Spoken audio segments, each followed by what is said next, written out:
Noah నౌక, విశ్వాసం మరియు ఇంద్రధనుస్సు. చాలా కాలం క్రితం ప్రపంచం చెడుతో నిండిపోయింది. ప్రజలు దేవుణ్ణి మరిచారు. కాని ఒక మంచి మనిషి ఉన్నాడు. అతని పేరు నోవా. నోవా దేవుణ్ణి ప్రేమించేవాడు. ఆయన మంచి మనిషి, జంతువులను చూసుకునేవాడు. ఒకరోజు దేవుడు నోవాను చూచి ఇలా అన్నాడు: ఈ భూమిని వర్షంతో శుభ్రం చేస్తాను. కాని నీవు మంచి మనిషివి. నీవు నీ కుటుంబాన్ని, జంతువులను తీసుకుని ఒక పెద్ద నౌకను నిర్మించు. నోవా దేవుడి మాట నమ్మాడు. ప్రజలు నవ్వారు, ఎండలో నౌక ఎందుకు? కాని నోవా కష్టపడి నౌకను నిర్మించాడు. ఆ తరువాత దేవుడు జంతువులను జంటలుగా పంపాడు. ఏనుగులు, జిరాఫీలు, సింహాలు, బలు, పక్షులు. నోవా కుటుంబం నౌకలోకి వెళ్లారు. ఆ వెంటనే మేఘాలు గర్జించాయి. వర్షం మొదలైంది.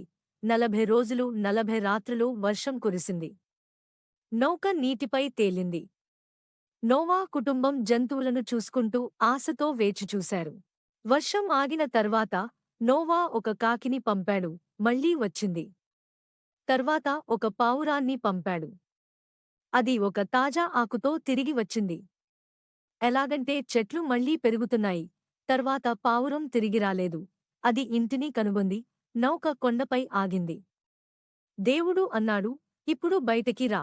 జంతువులు పరుగులు తీశాయి, పక్షులు ఎగిరాయి. ప్రపంచం తిరిగి తాజా అయింది. నోవా దేవుణ్ణి కృతజ్ఞతతో ఒక బలిపీఠం నిర్మించాడు. ఆ సమయంలో ఒక అద్భుతం జరిగింది. ఆకాశంలో ఒక అందమైన ఇంద్రధనుస్సు కనిపించింది. దేవుడు అన్నాడు: ఇది నా వాగ్దానం. భూమిని మళ్లీ వర్షంతో నాశనం చేయను. నన్ను నమ్మేవారిని నేను ఎప్పుడూ ప్రేమిస్తాను. ఈరోజు మనం ఇంద్రధనుస్సు